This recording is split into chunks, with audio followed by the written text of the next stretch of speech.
Magandang araw po sa inyo lahat. Sana matapos yung panoorin tong aking vlog ay makapag-subscribe kayo sa aking YouTube channel. At sana itong vlog kong ito ay may share nyo sa inyong mga kaibigan, sa inyong mga kasamahan at importante sa inyong mga co-teachers. At sana matapos yung panoorin itong vlog kong ito, paki-hit na lang din yung notification bell para every time na nagkakaroon ako ng bagong vlog ay palagi kayong manonotify. At yung palagi request ni Sir Bong, dyan kasi sa mga vlogs ko ay marami nang lumalabas na ads. Sana pag lumalabas yung mga ads, huwag nyo siyang i-skip. Papanoorin nyo ng buo lahat ng ads na lumalabas dyan sa aking vlog.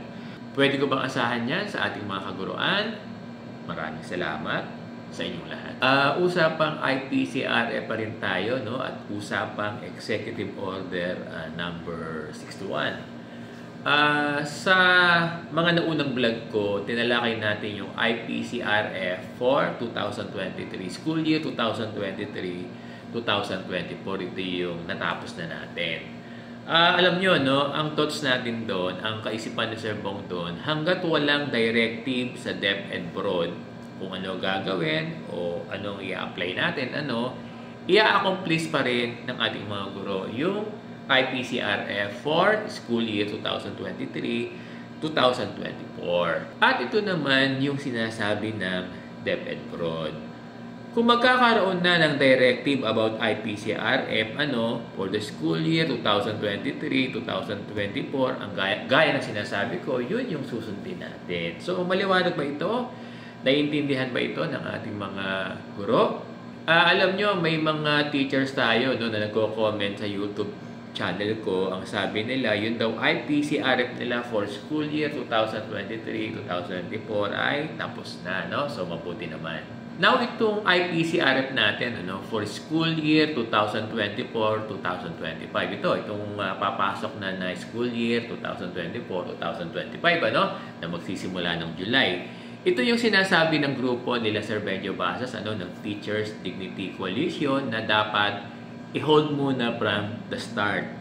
Dahil meron na nga, sabi nila, i-hold muna, dahil meron na nga suspension as stated in the Executive Order 61 ni President Bongbong Marcos. Kasi itong COT ng ating mga guro ay magsisimula na ng first quarter ng school year 2024-2025. At may mga objectives sa RPMS, IPCRF na kinukumplay na ng first quarter ng school year 2024-2025. At meron na rin mga MOVs sa first quarter na pinababalidate ng ating mga guro.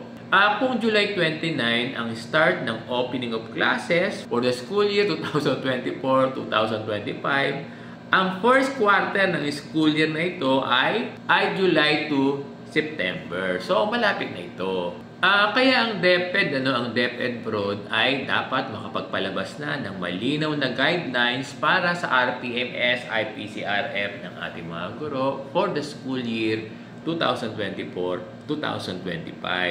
Kaya lang ang DepEd o ang DepEd Broad kasi bago magpalabas ng guidelines para sa kanyang mga personnel, aantayin din nila yung ilalabas ng Technical Working Group for the new RPMS. Sa ilalabas ng Technical Working Group na revised RPMS, dito magbabase ang DepEd Broad para sa ating RPMS, IPCRF, OPCRF for the school year 2024-2025. Alam nyo, ang pananaw ni Sir Bong dyan, hanggat wala pang new guidelines ang RPMS, IPCRF, ang DepEd, kaisa ako ng Teachers Dignity Coalition na i-hold muna yung mga compliance ng first quarter, like itong COT at marami pang iba for the school year 2024-2025. Maliwanag ba ito sa ating mga guro?